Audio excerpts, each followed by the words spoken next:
Hi everyone, how are you? Good evening. We are going to talk about pricing strategy today.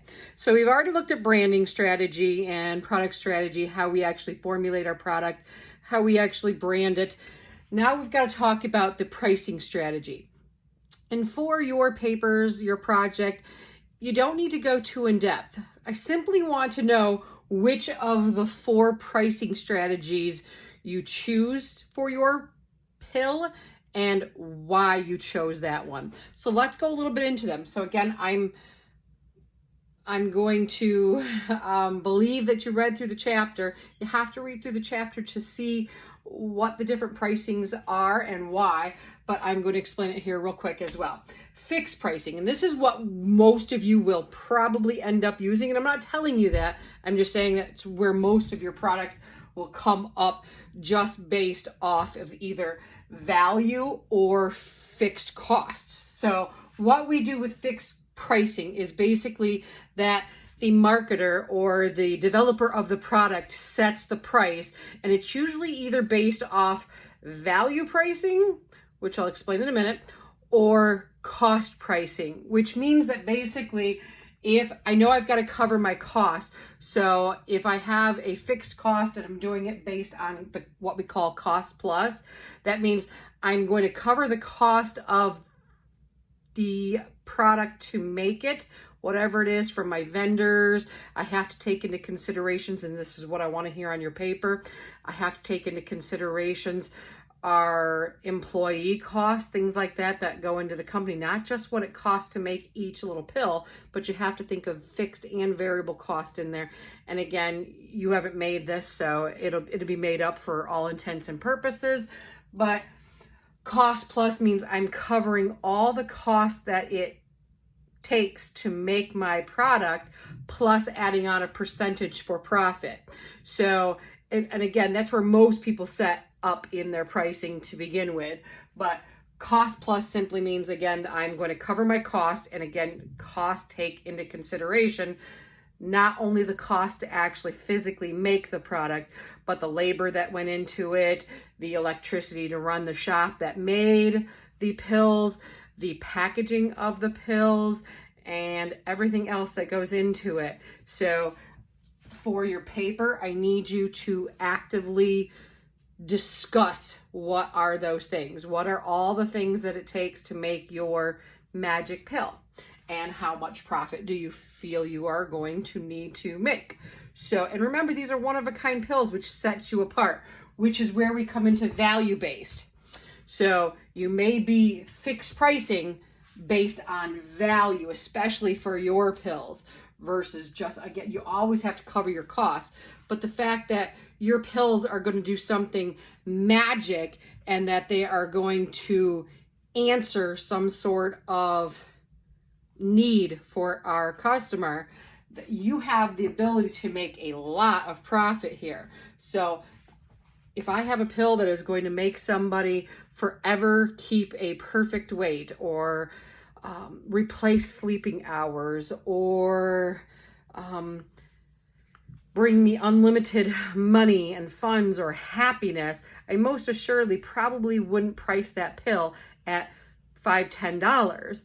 I would be talking massive amounts of money here. So think about it. And all I want you to do is make sure that you express it, what thought process went in for your pricing. So fixed pricing is either the cost plus or what we call value based. And value based might be things, because you might think, okay, we could do cost plus in things like, say, a concert. A concert's a good example. We don't do cost plus pricing because we're not just looking to make 20% off of each concert ticket.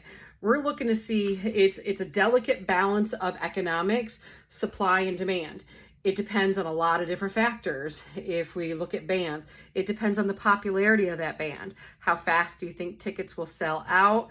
If we can sell out the entire arena, there's a whole bunch of things. That's what value-based pricing means. It's like, what is the value inherently to the customer, and will that customer pay more for it?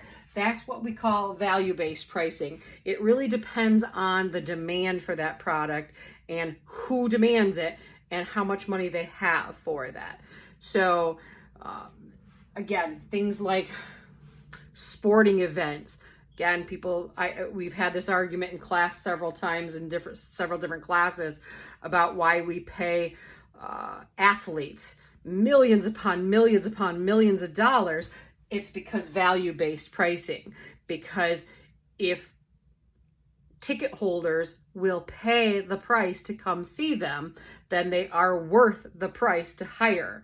So that's the difference between cost plus, which is just covering your costs, plus a margin of profit, versus I can pay, again, if I'm going to pay for a Super Bowl ticket, I'm probably paying $1,000 for a good seat for a Super Bowl ticket, because it's all about the demand versus the supply.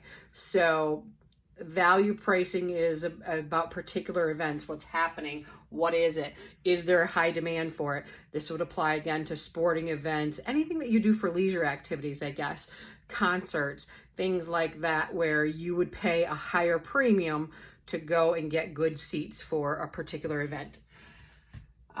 Dynamic pricing. This one is a little bit different. This one is used a lot more than you might think. Dynamic pricing really means it depends upon, we might change for certain customers our prices. We might change depending upon the season. A good example is the airline industry, right? The airline industry might change their prices based on gasoline prices. They might change their prices based on the time of year that you're traveling, whether you're traveling during a Christmas holiday, which is a big time for them, whether you're traveling during a summer event, whether you're traveling in the winter. That's what we call dynamic pricing. So they set aside, they know they have so many seats, but they need to fill those seats as well. Another good example for dynamic pricing is hotels.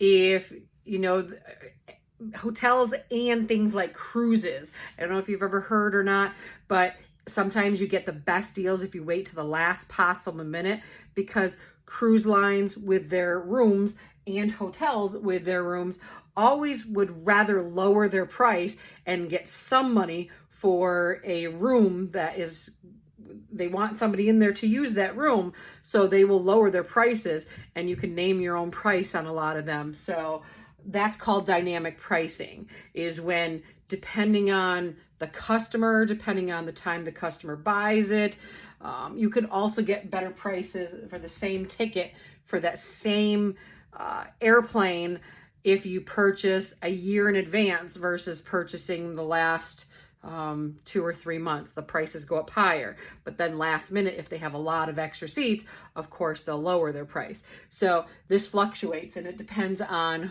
again, what season, what time of the year it is, their fill rates, all sorts of things there. But that's dynamic pricing.